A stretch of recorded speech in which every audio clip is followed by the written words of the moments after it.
Hello, this is Karen from the Elmhurst Public Library, and in this video today we are going to use Canva to create an invitation. So let's get started. Canva is an online graphic design tool that you can use to create so many different things for your personal use and for your business. There are thousands of templates, designs, graphics, fonts, and so many other things that you can use. There's a free version of Canva, and then there's a pro version that you can pay for. We will be using the free version. So, and we will be starting with a template to get us going. You will need your own account. When you go to canva.com, you'll walk through creating your own account if you don't have one. If you do have one, go ahead and log in. I'll go through the templates. We're going to create an invitation. So we'll go to the personal and then click on invitation.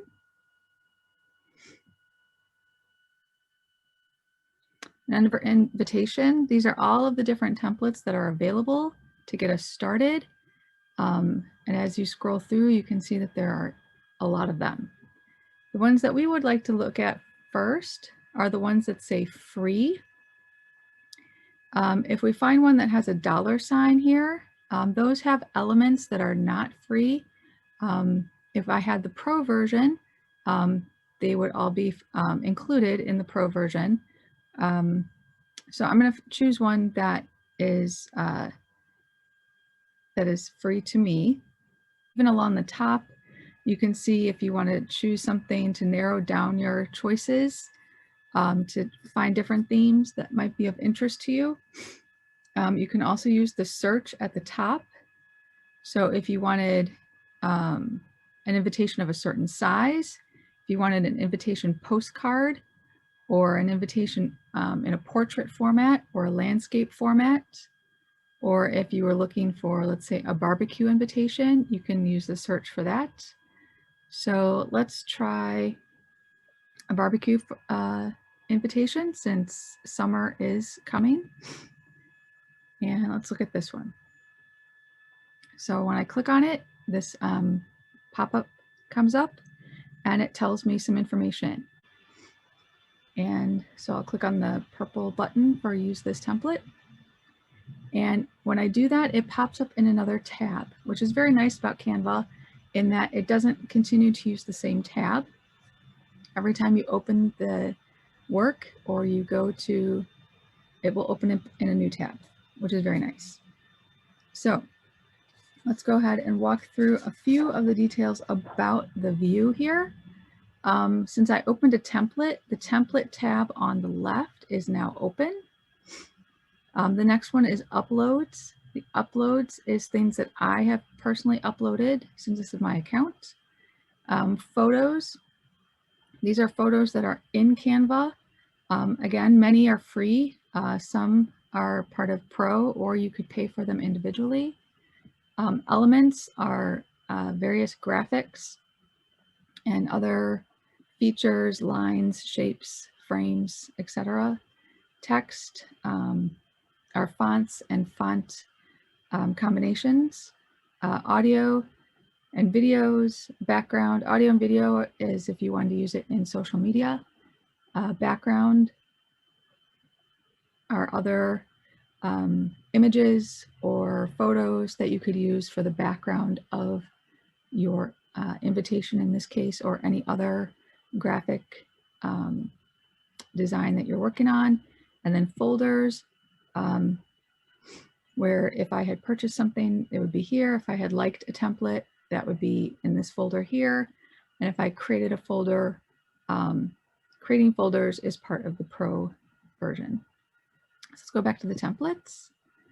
Along the top, this little arrow, if I click on that, it will go back to the Home tab.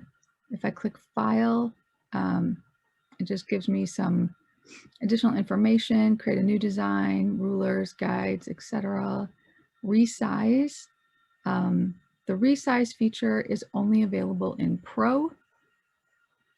So this is something where if I created my once I create the size of my invitation, I cannot change it in the free version. So that is one thing that Pro has that the free version does not have. But one thing very nice about Canva is that it does save for you automatically as you do your work. And then you can see that right here, it says all changes are saved. So it's very nice so that you don't have to keep remembering to save your work. And then this little bar here where it says blue and yellow grill barbecue invitation, that is the name of my work. So you can change that. So I can just call it the grill barbecue invitation. And then over here it said unsaved changes. And then in a second it will say all changes saved. Okay. Sharing, you can share this with someone else. To download, you can download your work. You can save it as a PDF or one of these other formats. And then printing, once you create your invitation and it's all what you want, you can animate your design if you want to save it to Facebook or put it on Instagram or something else, or you can have it printed. You know, you can save it as an image and print it yourself,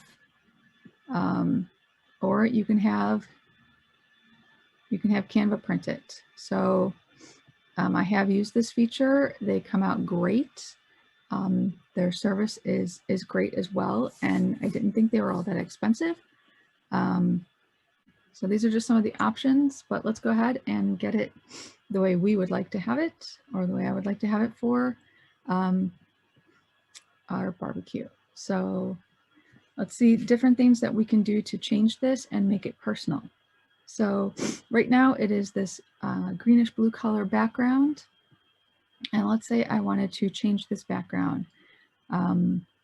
Say I wanted it to be sort of gray. I would go to the background tab and I can scroll through. Scrolling through, I would be scrolling through for a very long time. There are thousands of these backgrounds. I could also search for a background. Okay, so that's not working. So let's say, okay, I went black.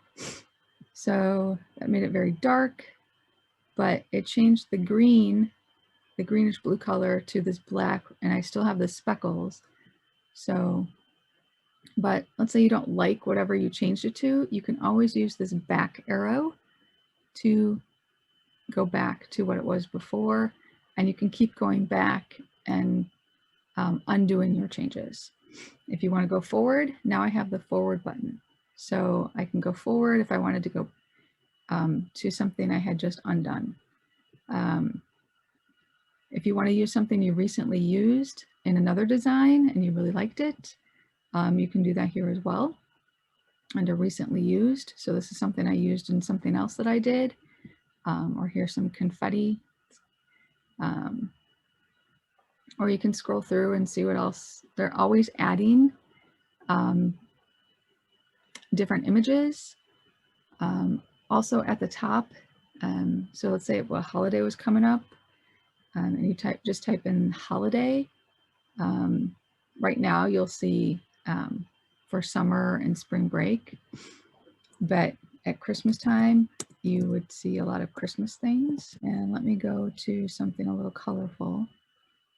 Okay, so here's one thing. So I picked something and it has these lines and it has Canva in the background here. And it says remove watermarks. So this is something that is not free. This background is not free in their basic version. So I could remove the watermark by purchasing it. It is $1. It's a premium image. So I could do that, or I could just choose something else. So for our case, I'll choose something else. But I did want something with a little color. So I'm gonna choose this spotted. And the reason I want that is because I want to show that, let's say I then wanted to change the background. So when I click this image of the pig for the barbecue, up here with the black, it shows in our grid, the black color and the yellow. So the black is the pig and the yellow is the background. When I click on that, I now get the colors on the left. So the photo colors, these are colors listed that are colors from the background photo.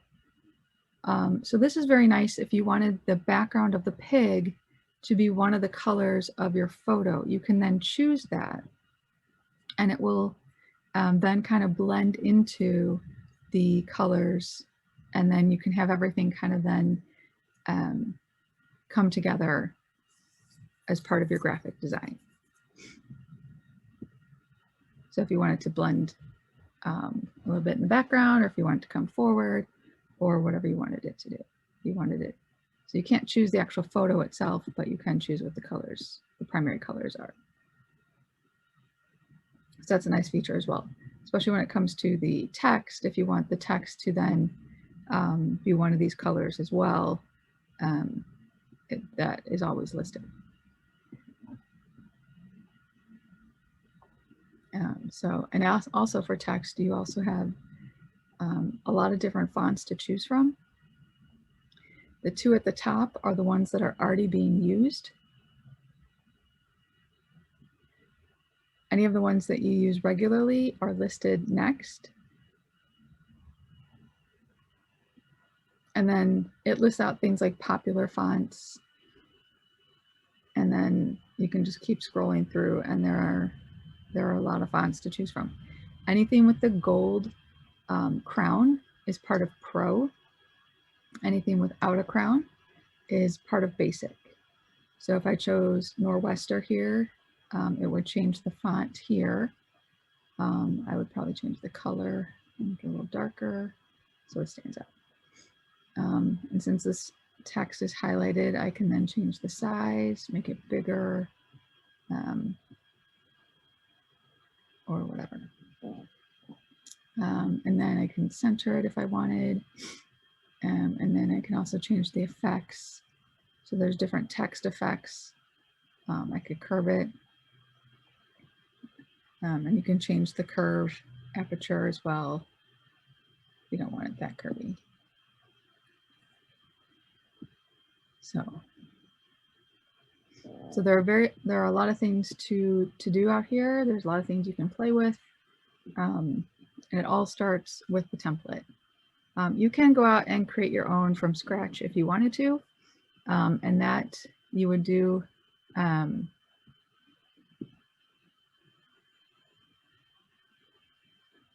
just by going to the home page